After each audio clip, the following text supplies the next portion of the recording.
Hello, this is your host, Todd Lewis of the Praise of Folly podcast. I am joined with a special guest today, Caleb Maupin, a journalist who writes for Russia Today. So for people who don't know who you are, Caleb, could you give us a brief introduction as to who you are and what you do? Sure. I mean, I'm a journalist, a political analyst. I come at things from a socialist and anti-imperialist perspective. I've traveled around the world. I've written a number of books. I think that pretty much sums it up. All right. Now, you recently wrote a book about BreadTube and how BreadTube serves imperialism. That's actually the title. There you go. BreadTube serves imperialism. Now this individual front that you're a part of seems to at least be part of a broader war that began with the reporting of Aaron Mate on the use of chemical weapons in Syria, and it sort of broke on TYT. So maybe you could explain a little bit of this whole controversy about Aaron Mate. Oh, well, I mean, my fight with BreadTube goes back much further than that. But Aaron Mate is a journalist who has been critical of the allegations against the Syrian government.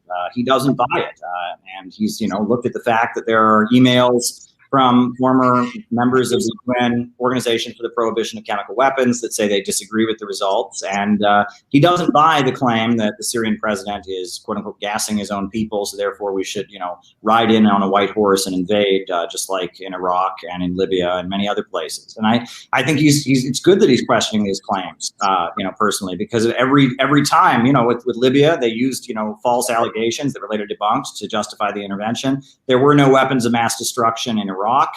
Many times we're told lies to pave the road for war. And so the fact that Aaron Mate is speaking up, I think that's a good thing for him to do. And the fact that he's been subject to this smear campaign. I mean, I've met him before, but we're not like, I can't call him on the phone. I'm not his best bud or anything, but I saw them going after him and I've tweeted in support of him. And I'm critical of Anna Kasparian, who, is supposedly a progressive, but has, kind of a record of giving softball interviews to Madeleine Albright, was not exactly playing an anti-war position when it came to Libya and some other countries, has kind of singled out Tulsi Gabbard for attack when she's one of the most clear anti-war voices, especially when it comes to Syria. So I paid attention to that controversy. That's kind of, I'm not a big player in that whole thing at all. I'm just a guy. Now, your whole experience with BreadTube begins with your appearance on Destiny. In fact, a lot of BreadTubers themselves got started on Destiny, like Vouch. Yeah. Maybe you could sort of sketch out this entire drama over the last year of your appearance on Destiny and how you started mixing it up with BreadTube. Well, I want to start out by saying, my book is not about people, right? I have chapter 1 is called Who and What is BreadTube, and I have to talk about who they are. But most of the book is about what they think about socialism, what they think about fascism, what they think about growth and human progress. It is about ideology. I am very much a Marxist, a scientific socialist. I believe in the ideology that raised millions of people out of poverty in China, that defeated the Nazis in World War II, that invented space travel. And I see a lot of people on the internet speaking in the name of that ideology, but putting out a message that is pretty antithetical to what I believe in and what the socialist movement historically has believed in. And that's why I decided to put out the book. This isn't a personal vendetta, and many people have tried to paint it as that since it came out. So I want to preface by making clear, again, other than the first chapter, very little of the book focuses on people's personalities. It's mainly about ideas, right? It's about ideas. And if you're at all interested in socialism, even if you disagree with me, you should probably read the book and learn about the battle of ideas, learn what Marx actually said, learn what Lenin actually said, learn what fascism and what the great anti-fascist fighters of the Red Army and the Communist International, what they actually said, as contrary to what, is being put out all over the internet. But my history with BreadTube, I had never heard of BreadTube. But I do regular broadcasts on YouTube. I do live streams in addition to my journalism. Every Saturday before the pandemic, I would just sit in front of my bookshelf. I would open a can of unnamed diet beverage. I'm opening a can of it right now. I don't give the name of the brand. I don't, it's not product placement here. So I call it unnamed diet beverage. It's a bit of a running joke we've done on my streams. And I would just talk politics and answer people's questions about Marxism and socialism. So one day I got a random email from somebody named Caleb Kane, who has a YouTube channel called Faraday Speaks. And he introduced himself. He was a former right-winger. He's now kind of a socialist or a liberal. And he wanted me to have a debate with someone named Destiny. I never heard of Destiny. I don't play video games. Not my milieu, I guess you could say. But I mentioned to a few friends, somebody wants to debate me, a guy named Destiny. And my friends were like, Destiny wants to debate you? Oh my God. I looked him up. He was like this big celebrity. So I prepared very much for that debate, and I brought quite a bit of documentation for what I had to say. I'm used to arguing with people about socialism in the United States, and the standard argument you get is socialism has failed everywhere it's ever been tried. It's never been successful. So I came to the debate armed with UN statistics, CIA World Factbook data, New York Times articles, quotes from Ban Ki-moon, quotes from UN figures and others to defend the legacy of socialism. And Destiny and I had a 2-hour debate moderated by this Caleb Kane individual. And people said I did pretty well. Even a lot of Destiny's fans were pretty blown away. Destiny, it never occurred to him that anyone might have an argument in defense of the Soviet Union or China or Vietnam or Cuba. He assumed that central planning has failed everywhere it's ever been tried, and that is simply not the case. Socialism, despite the human rights violations and other shortcomings, has been a very successful system around the world, raising people out of poverty, industrializing countries. And so we had a pretty good debate. And so then after that, I was just constantly getting a flood of messages from people from this internet milieu called BreadTube. And I heard about ContraPoints, and I watched some of her videos, and some of them I really liked. I think she's by far the best commentator in the BreadTube milieu, and I say that in the book. But there was one particular video that she did. It was called How to Spot a Fascist. And I watched this video, and I thought, this is ridiculous, right? Fascism is when capitalism breaks down.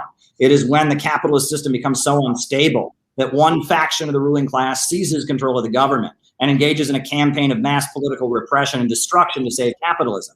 Fascism isn't a hand gesture. It's not an aesthetic. Fascism is the breakdown of the capitalist system. It's the result of the irrationality of profits and an attempt to hold off revolution. So I saw that video. I didn't particularly like it. And then I heard about this character named Vosh, Vosh. And this Vosh character I heard about was going around on the internet saying that tankies, which is like a slur. I mean, I've tried to own it. It's a term for people who defend existing socialist countries like China, Cuba, and Venezuela.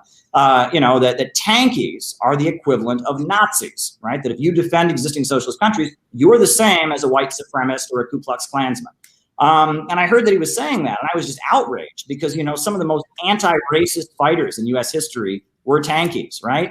W.E.B. Du Bois, kind of the most well-beloved African-American scholar of the early 20th century, was an admirer of Stalin, an admirer of Mao. The Black Panthers went to North Korea and sent delegations to North Korea and published editions of Kim Il-sung's writings. Mao's Little Red Book was studied by revolutionaries all over the world. Nelson Mandela was an admirer of Fidel Castro and an admirer of Gaddafi and an admirer of Stalin. So to equate people on the left, even if you disagree with them, disagreement is fine. But to equate people on the left who defend the legacy of existing socialism with Nazis is vehemently offensive to me and my comrades. So I tweeted at Vosh, and one thing led to another, and we had a debate.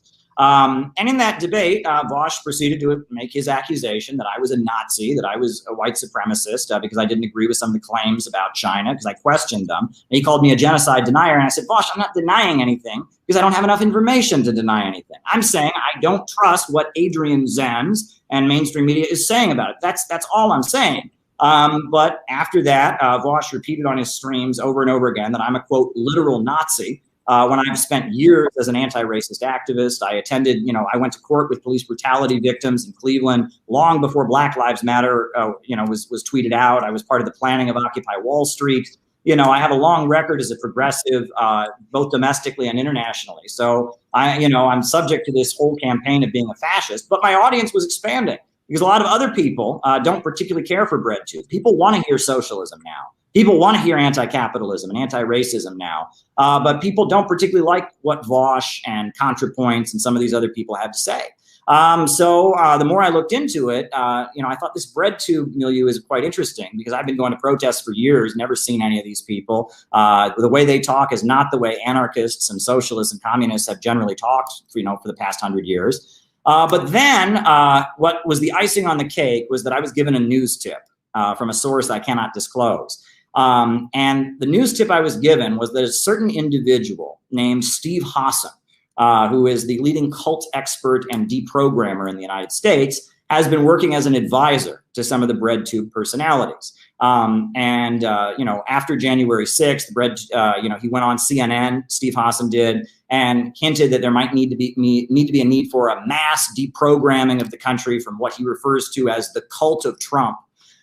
So based on that, I thought I had the premise of a book. And so I wrote this book, BreadTube Serves Imperialism.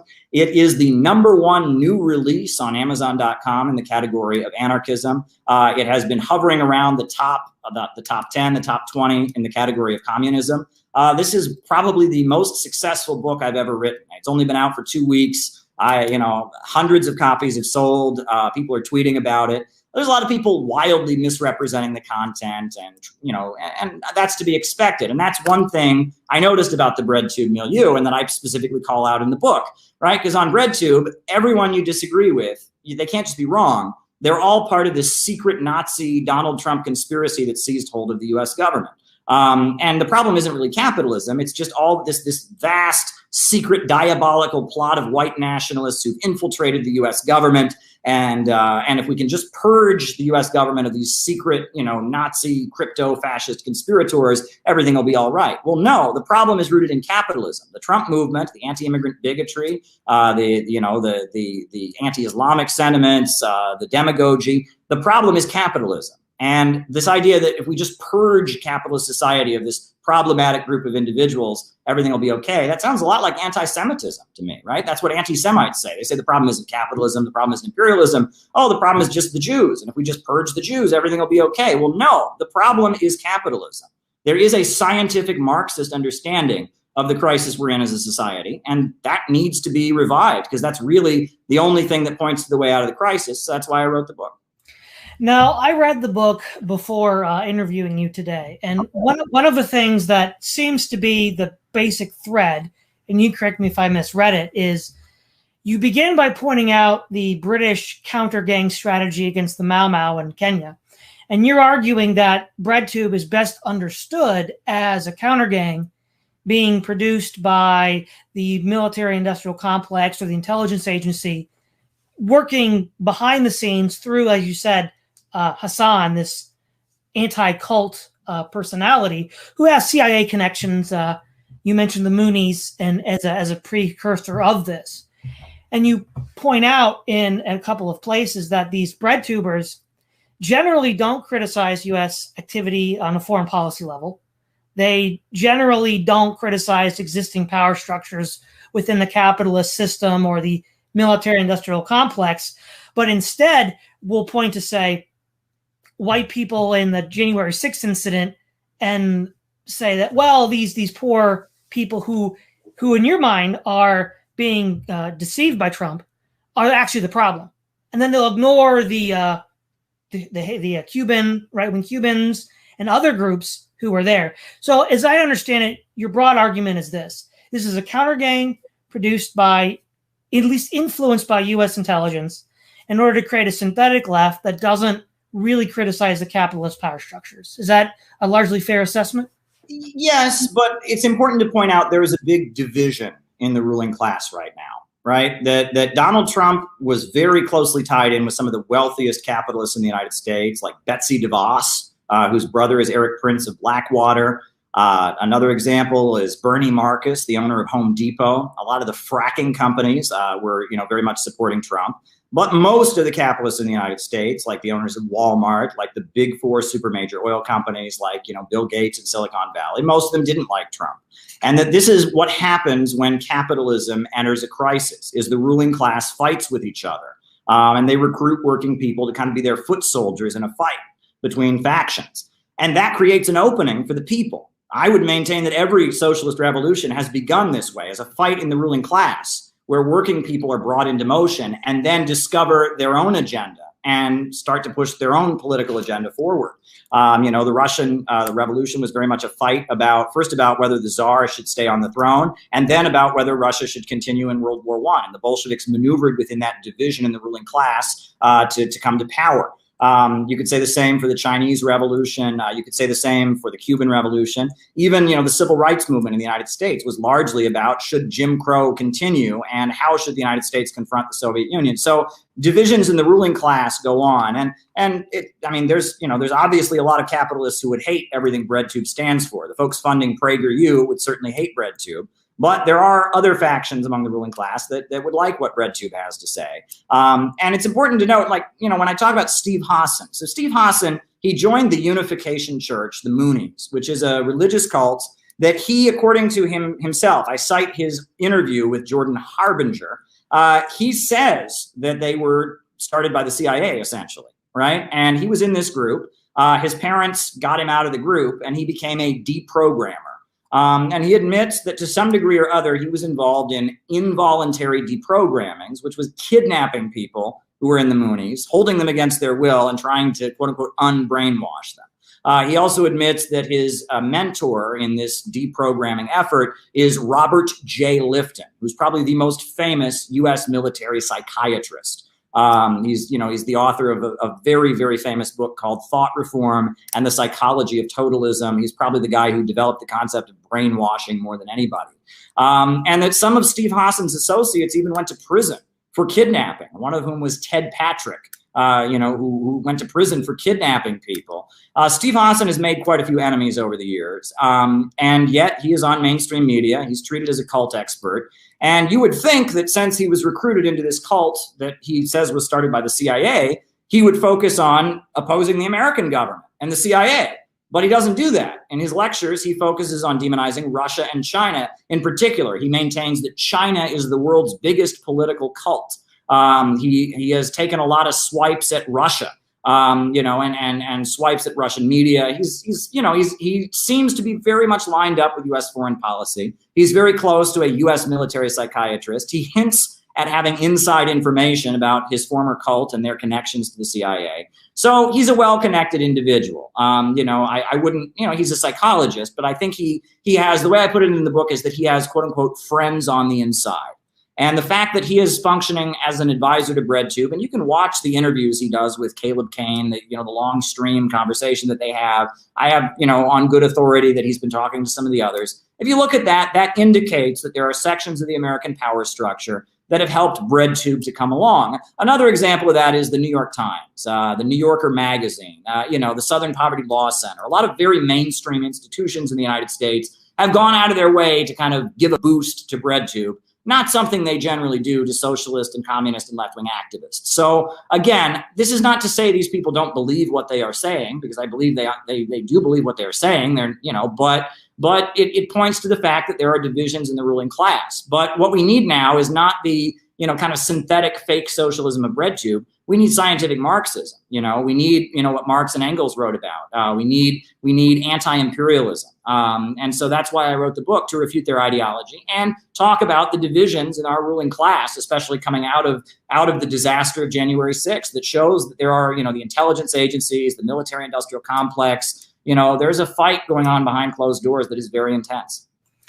Now, to what extent, if any, do you see the Congress of Cultural Freedom being a precursor or influencing BreadTube today?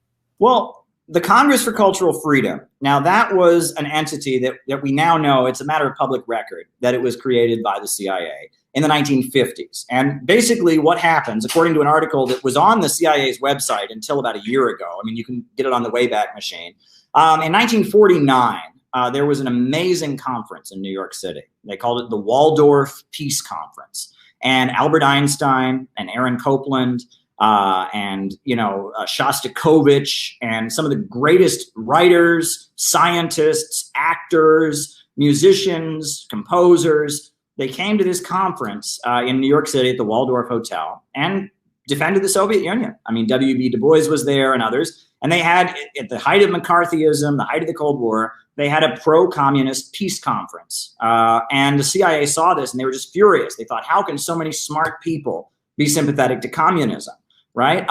So based on that, they started funneling money to some left-wing anti-communists. Among them was Irving Kristol, who at that time was a Trotskyite. He later became the father of neoconservatism in the Bush years. Another one among them was Irving Howe, who went on to be one of the main founders and ideological thinkers of Democratic Socialists of America. And Hannah Arendt was among them, Mary McCarthy, Susan Sontag, and this milieu of intellectuals in New York City who were anti-Soviet but left-wing. Many of them became more conservative as the 1970s and 60s went on, but started out as like Trotskyites, democratic socialists, if you will, who were getting CIA money. And they paid for a magazine called Partisan Review, which was a socialist magazine that was all over the college campuses, promoting a kind of leftist critique of U.S. foreign policy and of U.S. society, but also demonizing and attacking the Soviet Union, and specifically going after artists and writers and intellectuals who did defend the Soviet Union, like Lillian Hellman. They waged a vicious campaign against Lillian Hellman, who was a communist who wrote the Broadway play The Children's Hour, which was the first Broadway play to defend LGBT rights. They went after her viciously. They went after Pete Seeger. They went after some others to trying to isolate and blacklist pro-Soviet communist voices while highlighting this kind of vague leftism.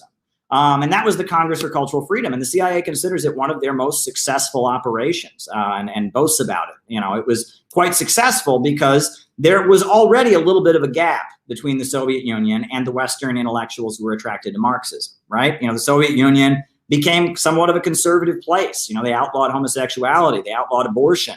They became much more rigid and authoritarian. And so there was already a gap. And so the CIA realized that rather than just promoting insane, crazy anti-communism, it would be better to find communists and leftist voices who could, speak with kind of the same narrative and values, but help mobilize intellectuals around the world to oppose the Soviet Union. And that's the Congress for Cultural Freedom.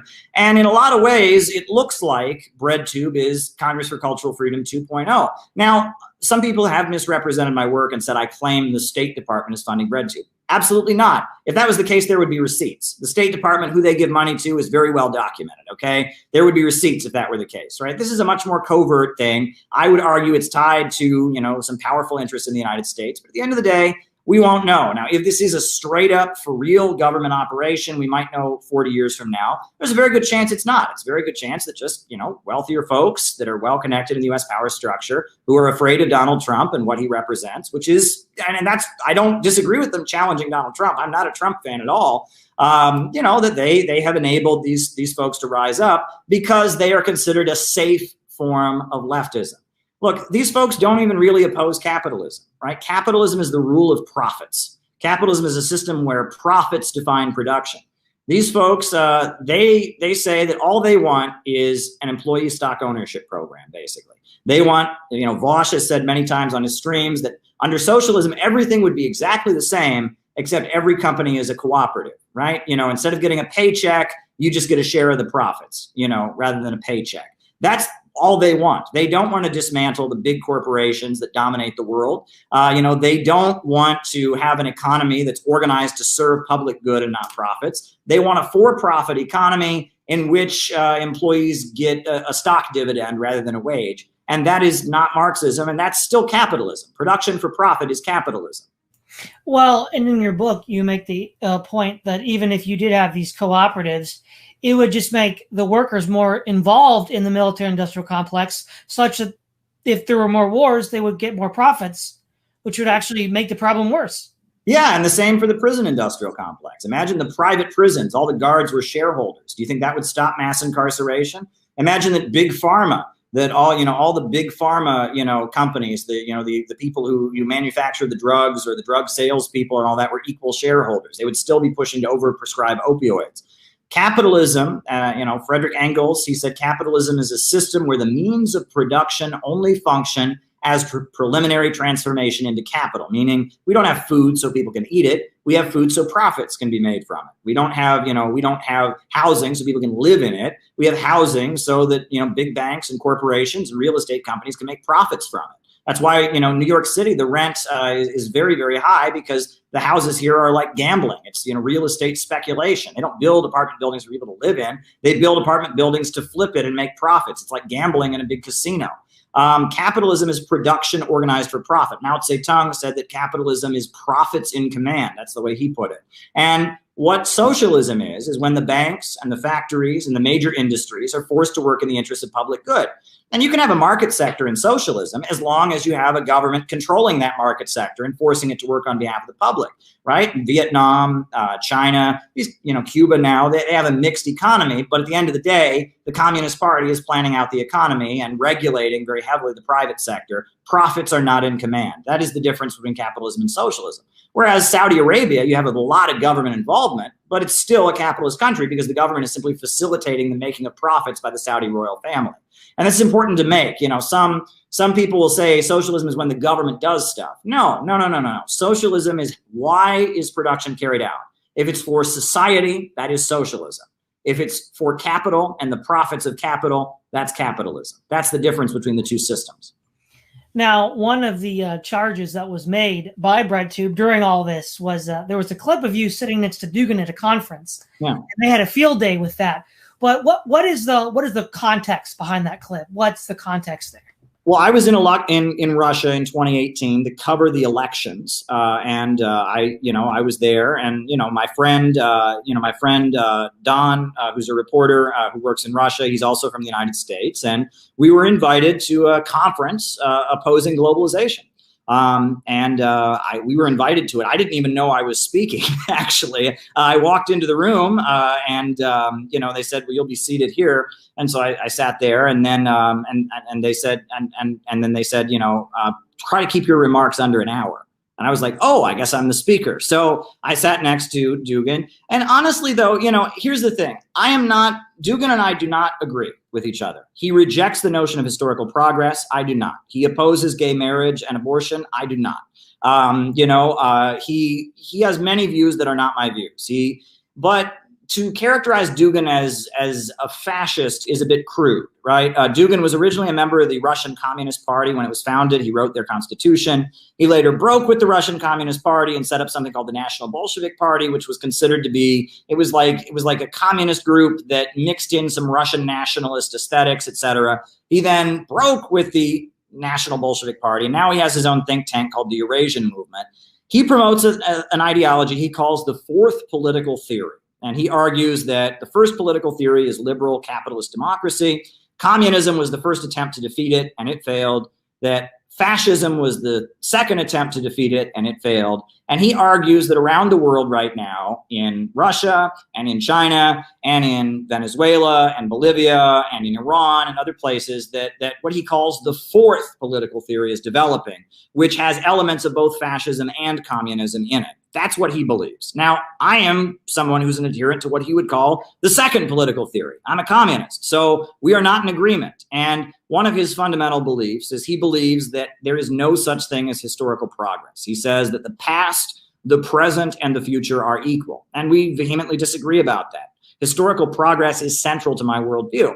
But that said, Dugin is a very important thinker, not just in Russia, but around the world. Before I met Alexander Dugin, I had been to Iran. And the Iranians were talking about how Alexander Dugin is a very important thinker that has a lot of influence there. And then I went to Venezuela. And in Venezuela, I heard the same thing. And in China, I saw, he's on Chinese TV a lot, talking about, world events and such. So the opportunity to engage with him and to praise some of the good points he makes in his work is not something I'm ashamed of, but we disagree. And that's the thing. You can disagree. You know what I mean? You can disagree with people, but having traveled the world and having anti-imperialism be essential to my worldview, I'm not ashamed to have sat down next to Dugin and talked to him, and I would do it again. But it would be on the basis of we disagree, because we do disagree. I mean, his views and mine are different, but that's what we need to do, right? I am very proud to have spoken at conferences with the Nation of Islam, a black nationalist organization, that I marched with them against the bombing of Libya. I spoke at a conference in Iran alongside members of the Nation of Islam that was dedicated to the black freedom struggle and opposing police brutality in the United States. I've been quoted many times in the Final Call newspaper. We don't agree with each other. I'm not a Muslim, and we disagree on a number of issues, but I see them as progressive, anti-racist, anti-imperialists. And that's real organizing is different than making videos on the internet or tweeting. In real organizing, you have to be able to enter an alliance with people with whom you might disagree. You have to be able to talk to people, and you can't just cancel people, right? The problem with BreadTube is that in a lot of ways, it's not really about trying to overthrow capitalism or even really win reforms. It's more about marketing socialism as a lifestyle. right? People want to be able to, you know, put on socialist shoes, put on a socialist shirt in the morning, listen to a socialist podcast on the way to work, tell all their friends that they are a socialist. It's like a commodified identity, right? And that's the problem. We need real organizations to serve working people, because a lot of people are suffering. I was just out on the streets of New York City a few minutes ago, and the amount of homeless people I saw, the amount of hungry people I've seen, I mean, this country is falling apart in so many ways. We need real political organizing, not this silly internet shit talking. Well, and another thing that from that clip that is also, I think, brought up by these people is, one, you've been sort of skeptical of the whole Russiagate thing with Trump and how that was reported on. And you agree with some of Trump's policies, but that seems to be unforgivable. You can't agree with some of Trump's policies. That means you must support Trump in everything. Well, I don't know if do I agree with Trump's policies? I think I agree with some of Trump's rhetoric, right? That's a better way to put it. Wars and stuff. But, you know, I tried to be optimistic when Trump got elected. And you know, you haven't heard the worst thing. He called me his favorite reporter by accident, a slip of the tongue at a press conference before he got elected. I asked him a question about Russia, and before he called on me, I was the last question. And he said, all right, one more question. Who's my favorite reporter? You. And so I'm Donald Trump's favorite reporter, mind you. So it goes both ways, apparently. I mean, I'm sure it was just a silly slip of the tongue, but no, I mean, I was excited about his anti-war statements. I liked that. I liked his opposition to some of the trade deals that have devastated places like my home state of Ohio. But as president, he did an awful job. I mean, he didn't end the wars. He almost brought us to the brink of World War III by killing Qasem Soleimani.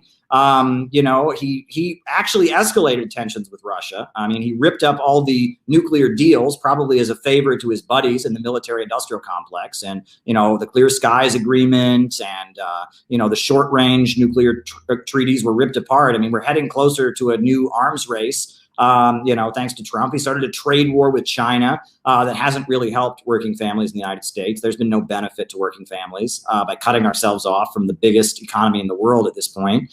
You know, so I would say Donald Trump, you know, he may have talked like he was some kind of populist or something, but he governed like a libertarian.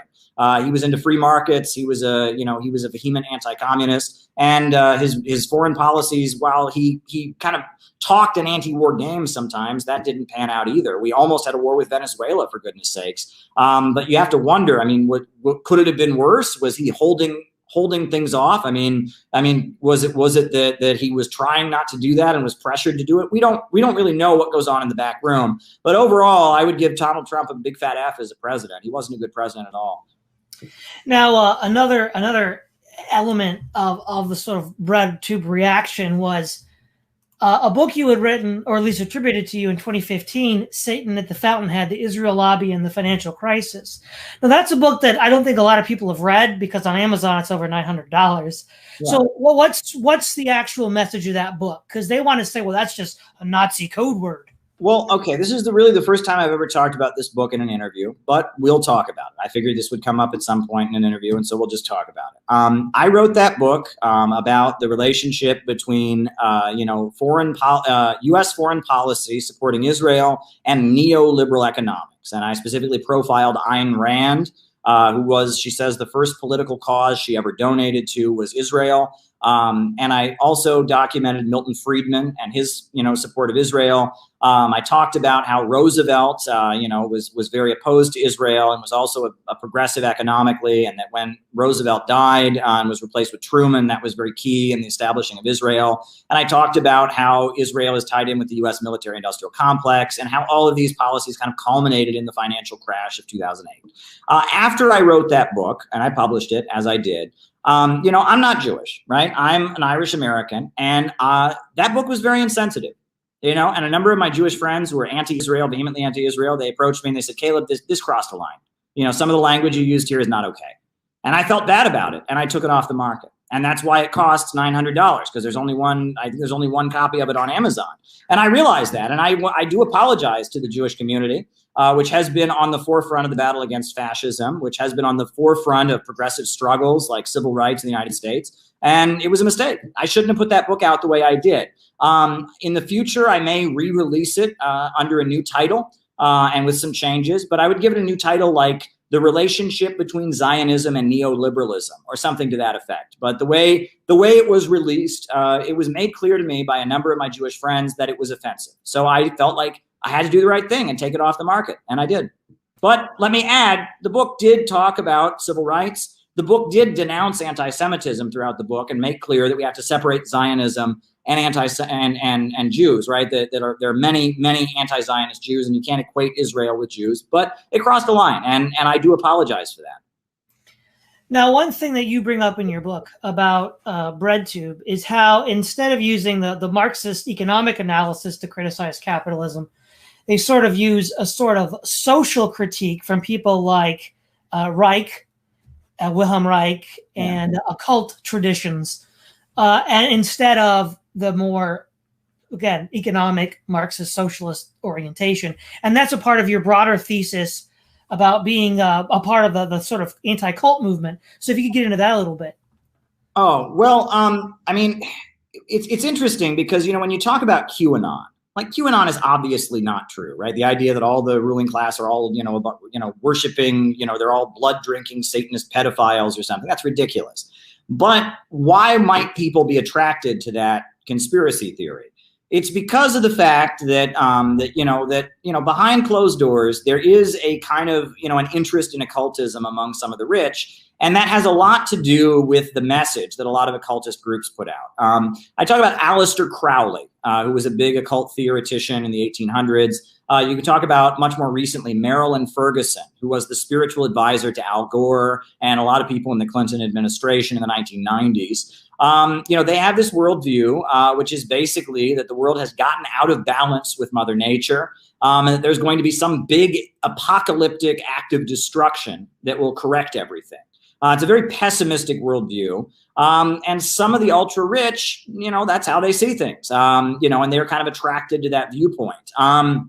And that, you can talk about the Bohemian Club, the Bohemian Grove, where a lot of the ultra-rich gather. It's kind of a nude resort in California. And that the occultist worldview, generally, there are some exceptions. Like I know some feminist Wiccans who go to demonstrations and are very progressive. But within the overall occultist worldview, if you talk about Aleister Crowley, you talk about Marilyn Ferguson, you talk about Wilhelm Reich, in that milieu, there is largely a reactionary view. There's a view that says might is right. There's a focus on the individual and individual fulfillment, the releasing of sexual impulses rather than a collective solution. And that, the occult worldview is very much reactionary and opposed to what Marxism stands for. Marxism is scientific and progressive. Occultism is backward looking and individualist. But what's particularly interesting is that Marxism really emerged from the same circles where occultism originated, right? In the 1800s, you suddenly had, a new class of capitalists who had lots of free time and what they call salon culture, rich people that were kind of bored and looking to be entertained. That's where Freudian psychoanalysis comes from. And that's, Marxism originated in those circles as well. Marx did have some wealthy patrons who liked to hear what he had to say. And that kind of the curse of salon culture hangs over leftism, right? And that as Lenin and as Mao Zedong and others moved toward building mass revolutionary movements, they kind of moved away from the worldview of the kids in the pubs in Paris in Les Miserables singing "Do We Hear the People Sing." They moved toward much more of a mass progressive orientation. But Marxism, unfortunately, is stamped by some of the tendencies of salon culture and occultism and all of that, which instead of favoring, making the world better, favors some kind of explosive, cathartic act of violence to bring everything back into balance, for example. That's what I was kind of getting at there. Wagner's Ring Cycle, right, is an opera that I believe it was completed in 1874. And, it was rich people who went to operas back then, not like the common masses. And it ends with the entire world bursting into flames, and all that's left is the Rhine River, and it's, the twilight of the gods, right? And that kind of pessimistic view that we're heading towards some kind of great apocalypse, that is very prevalent among the BreadTube milieu. We are, having very, very big problems with climate change right now. I maintain the answer is progress, fusion energy, getting beyond fossil fuels, getting to a higher mode of energy, changing the way we interact with our environment. That's the answer. The answer is not degrowth, driving down living standards, reducing the population. We need to get away from Malthusian thinking. And actually understand that human beings are creative creatures. We're tool makers. And the way we solve things is by inventing new things. The first ecological crisis was about 6,000 or 7,000 years BC when we got too good at hunting and gathering. We were killing animals with spears and rocks, and we were so good at hunting and gathering that there was a scarcity. So what did we do? Did we degrow? Did we just, did we stop hunting and gathering? I mean, no, we didn't degrow. We invented agriculture. Right? We started growing our own food and growing our own crops. And that's how we got beyond the first ecological crisis. Human beings have constantly changed the way they relate to their environment. And that's one of the big holes in some of this limited resources rhetoric we get, is that the whole history of human beings is changing the way we interact with our resources. One thing that seems to be shaping up with this broader dissent within the left is what I think is galvanized. It is again reporting of Aaron Mate, and it seems that you and Glenn Greenwald and Jimmy Dore have taken a very positive stance on his reporting, and you've got the Young Turks and BreadTube and Kyle and Crystal who have sort of taken the opposite perspective. And what's interesting here is if you look at 2011. A lot of you people who are all protesting the capitalist system at Occupy Wall Street were on the same page. And now it seems like what's happened is there's been this rift that's developed over the last 10 years. And this is really just a spark that's a pretext or a proximate cause that shows the ultimate rift. How do you read that? What do you think's the cause of that rift? What's this mean in the larger political picture? Well, I think that there are some sections of the left, or some left-wing voices, I should say, that are more favored by the ruling class of the United States, and some that are seen as very, very threatening to the ruling class of the United States. And that, like Syria, is a pretty big red line, right? The U.S. ruling class wants to overthrow the Syrian government. The Syrian Ba'athist Arab socialist government is an anti-imperialist government that has funded the Palestinian resistance, that is friendly to Russia and China, that refused to build an oil pipeline for the Saudis, but was trying to build an oil pipeline with Iran. And the U.S. government wants that to be overthrown. The ruling class of the United States, they're pretty clear. They want the Syrian government to fall.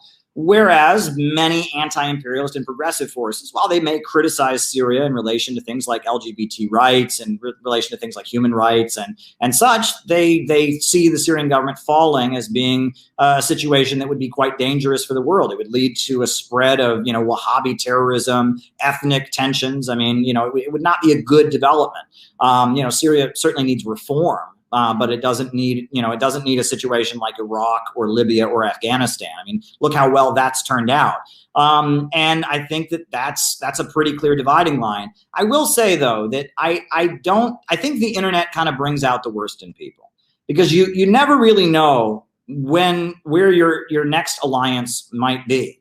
And you have to remember, and I talk about this in the book, at the beginning of the 1930s, the socialists and the communists, or the social democrats and the communists, wanted to kill each other and did kill each other on the streets of Germany and the United States. There was violence between them. The communists called the social democrats social fascists. The social democrats said our main enemy is on the left. And there was a blood feud between these two groups. But then when Hitler and fascism got going, suddenly they entered an alliance against fascism, right? And you had the Popular Front, where the Social Democrats and the Communists were standing arm in arm against fascism.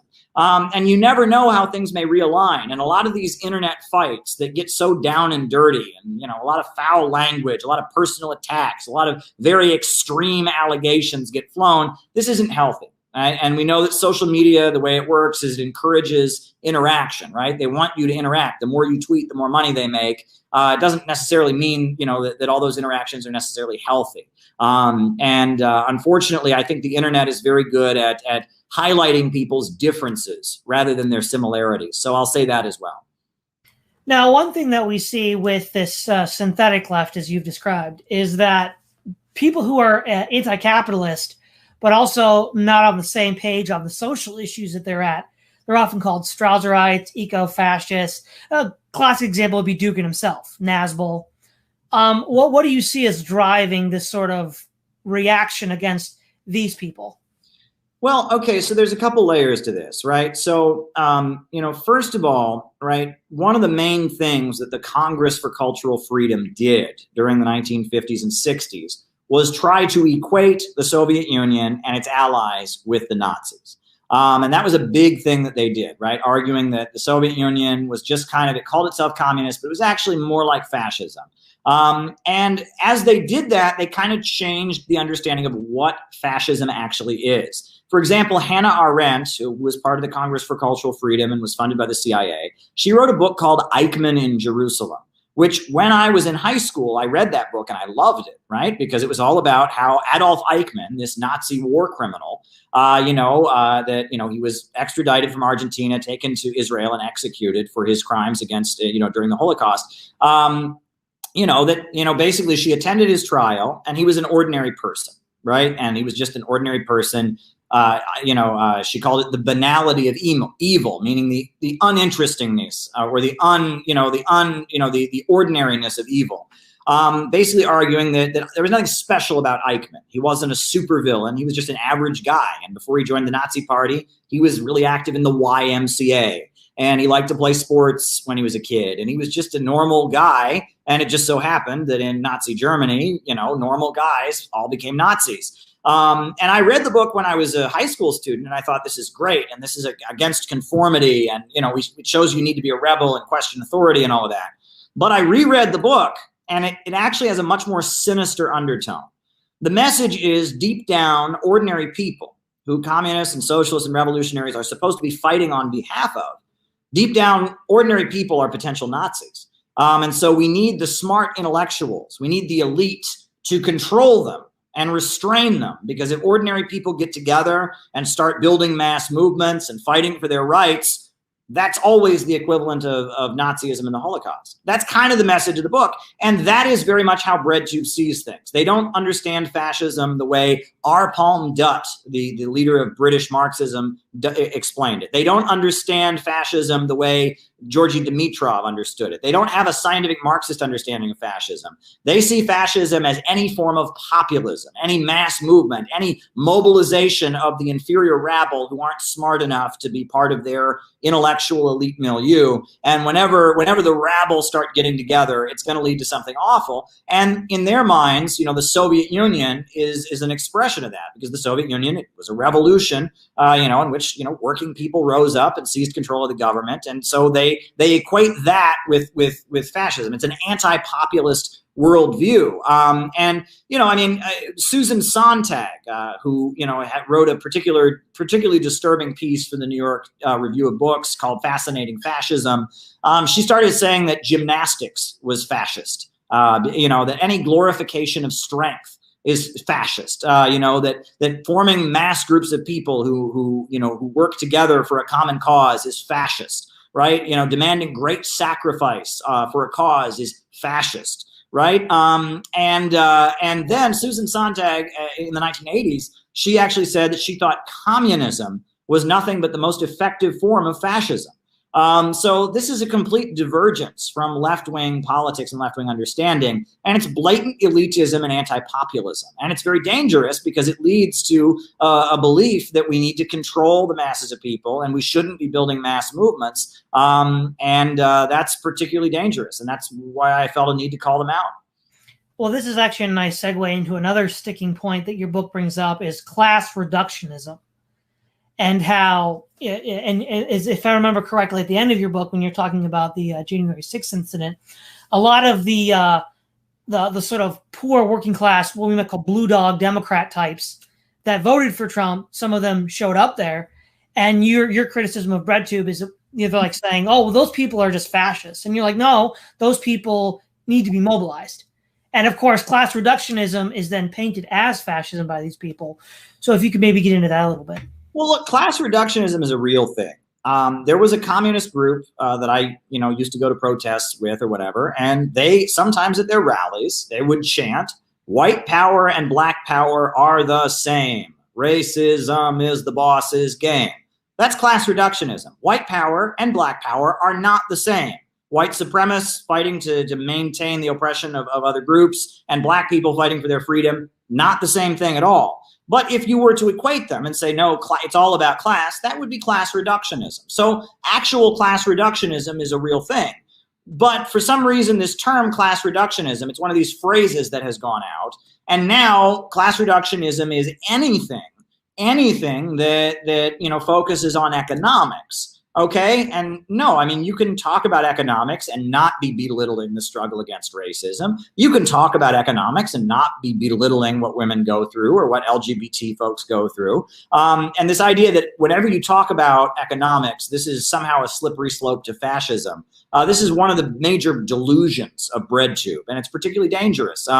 And I felt a need to call that out, and I did. So there you go. Now, I guess the last question I have for you before we wrap this up is seeing the way that the synthetic left has used these sort of tactics of guilty by association that they've used against, say, yourself or Glenn Greenwald or others. To what extent do you see this as an extension of a broader policy within the U.S. left, then turning against elements within itself? Well, I mean, unfortunately, as I said before, this is kind of the curse of social media. But, it's kind of, it's the cancel culture, Just today, there was a group of tour guides who were protesting in Times Square, demanding, that they get their jobs back because, in light of the pandemic, all the tour bus companies have replaced the tour guides with audio recordings. And they are protesting to demand their jobs back. And so I went to their demonstration. It was very small.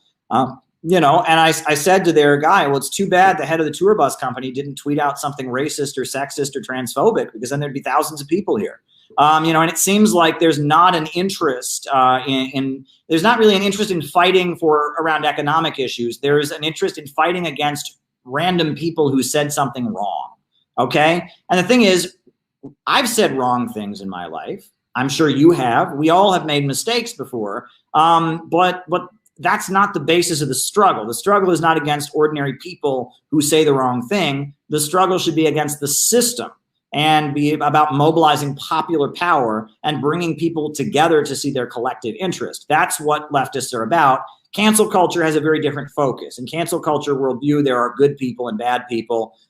You discover a bad person, and then everyone pours out their hate on this bad person and gets their anger out. Often it's anger that's not really at that person. It's at hardship that they personally have suffered, and they can't actually strike back at, their boss or their family members or their parents who abused them or the bullies in school. So they strike back at some random person on Twitter or on Facebook that they think, they link with that person, and the rage comes out at this person. But at the end of the day, it doesn't really change society. And it also has the effect of making people afraid to speak out, making people afraid to raise their voices for fear they might say something wrong and then get targeted. That's really, the cancel culture stuff isn't particularly good.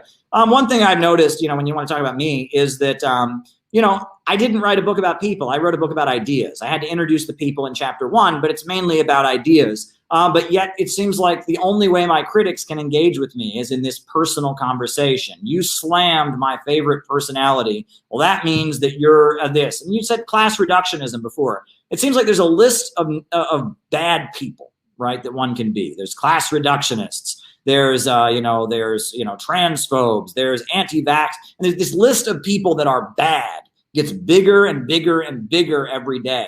What if we, instead of viewed it as instead of a list of people that are bad, what if we viewed it as a list of people who we should talk to and change their position? What if we viewed it as a list of people that we maybe need to engage with? What if we viewed this, more in terms of how can we win people to a correct position? Rather than just have a list of, it's like a list of deplorables that seems to get bigger every day. And again, you put a label on somebody and they're that, and I don't want to associate with them because they're that. It doesn't really help. And also, there are a lot of people who might be wrong on one issue that have a lot of good things to say on other issues. So, when you play this game and it's just like we just throw people out, because one thing they got wrong, it's not helpful, I don't think. Well, that's kind of the difference between engaging in straight work and engaging just on the internet. Mm-hmm. But I know, thank you for your time. It's been a really enjoyable discussion. Is there anything you'd like to end with before we wrap this up? Not really. You know, I do streams on my channel all the time. You know, I'll be streaming this weekend. You know, I'm building a think tank called the Center for Political Innovation. You can check out our website at cpiusa.org. I encourage people to get a copy of the book because everyone who's actually read the book seems to have learned something from it, you know, but there's a lot of people who haven't read it and seem to think it's a big, long Twitter thread or something. So I would encourage you to check out the book. You may agree, you may disagree, but I think you'll enjoy it. All right. Well, thank you very much, Caleb. This is Todd Lewis of the President of Folly podcast, signing off.